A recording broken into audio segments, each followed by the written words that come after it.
लाखों मवेशियों का समस्या भी बार बार दिखाई दे रहा है।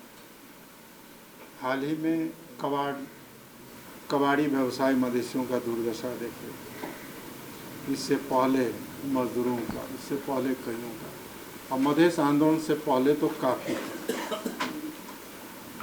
कई तरह के जो कर्मचारी भी हैं लेकिन थोड़ा नीचे स्तर में हैं, उनका भी समस्याएं काफ़ी हैं। और असंगठित होने के कारण उन लोगों को यहाँ शासन प्रशासन के द्वारा कई तरह से दबाने का कोशिश किया जाता है। वो लोग पार्टी ऑफिस में आते हैं, वो लोग कई जगह मिलते भी हैं। मैंने ज़्यादातर लोगों को रोते धोते हुए भी देखा है, कोई लोग साहस के साथ प्रदर्शन भी करते हैं। इस तरह से कई तरह की घटनाएं हुई और लोग ज़्यादातर असंगठित हैं। तो हम लोगों ने, पार्टी ने इस विषय पर व्यापक विचार विमर्श की। व्यापक विचार विमर्श के बाद यह तय हुआ कि काठमांडू वैली में रहने वाले मवेशियों का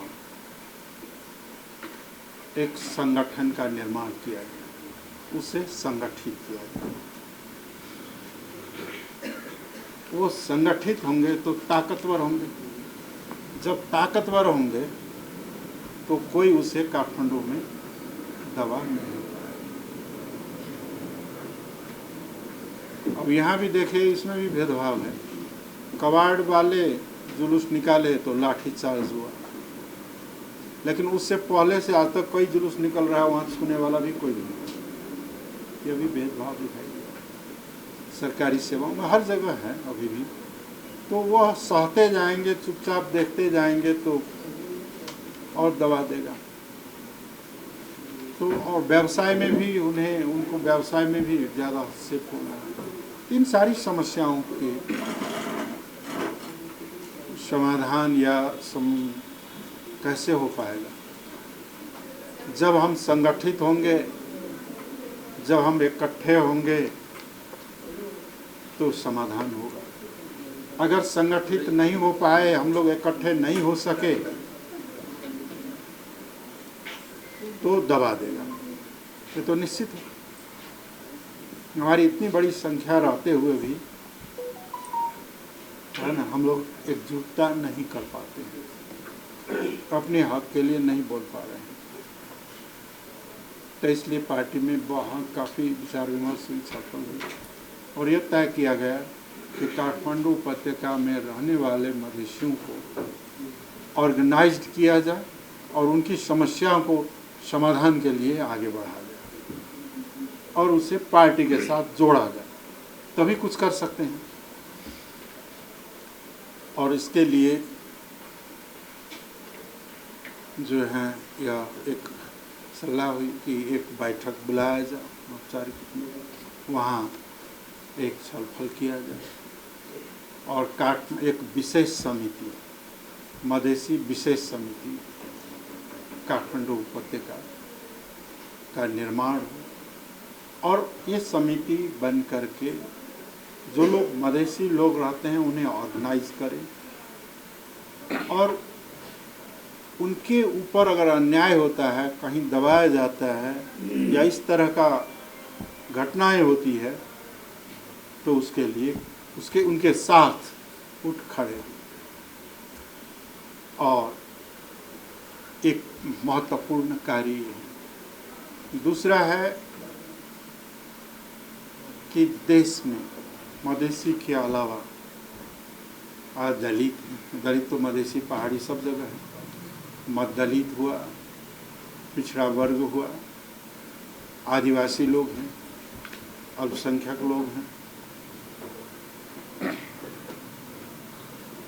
थारू हैं, कई तरह के जो उत्पीड़ित लोग हैं, जिनको और लोग भी हैं हम इन लोगों के जैसा, जिनको दबाया जाता है, उत्पीड़न है, अमानवीय व्यवहार है,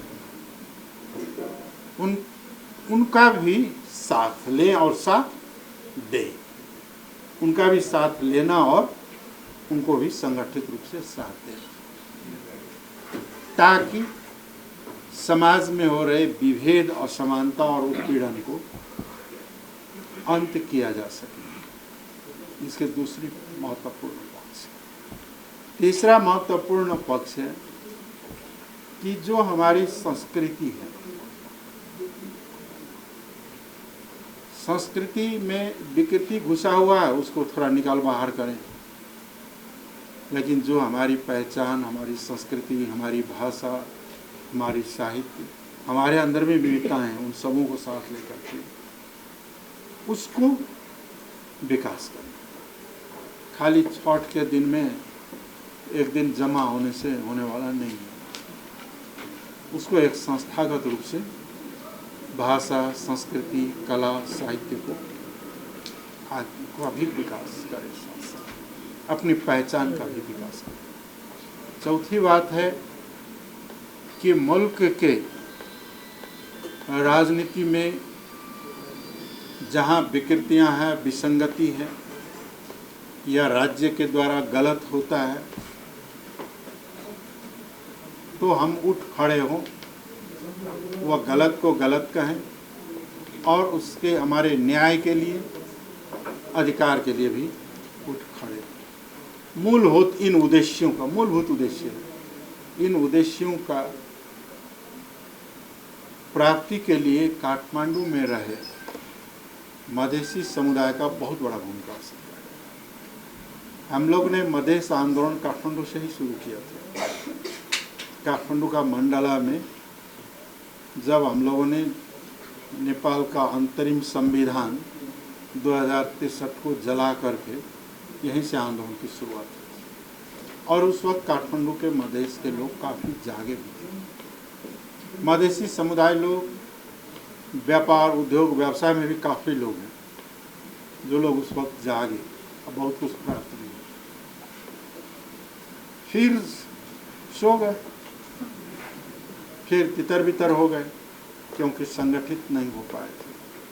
तो उससे संगठित करके, इसे मूर्त रूप दे करके एक संस्थागत रूप से आगे बढ़ाया जाए तो एक शक्ति बनेगी, और शक्ति बनेगा तो उसका भूमिका भी बढ़ेगा, और वह भूमिका अत्यंत मुल्क के, राष्ट्र के निर्माण में, विकास में, अधिकार प्राप्ति के लिए, न्याय के लिए, समानता के लिए वह एक बड़ा महत्वपूर्ण भूमिका, जो पार्टी का लक्ष्य भी है ना। यहाँ आप देखते होंगे और अधिक समुदाय के लोग हैं, करीब करीब नेपाल के सभी समुदाय के लोग हैं, और हमारा लक्ष्य अपने हक अधिकार की लड़ाई को आगे बढ़ें। जो उत्पीड़ित वर्ग और समुदाय हैं उनको भी साथ लेके चलें। एक समुदाय दूसरे समुदाय से लड़ना नहीं है, एक समुदाय दूसरे समुदाय से हाथ मिला के आगे बढ़ना है, और लड़ना अन्याय के खिलाफ है।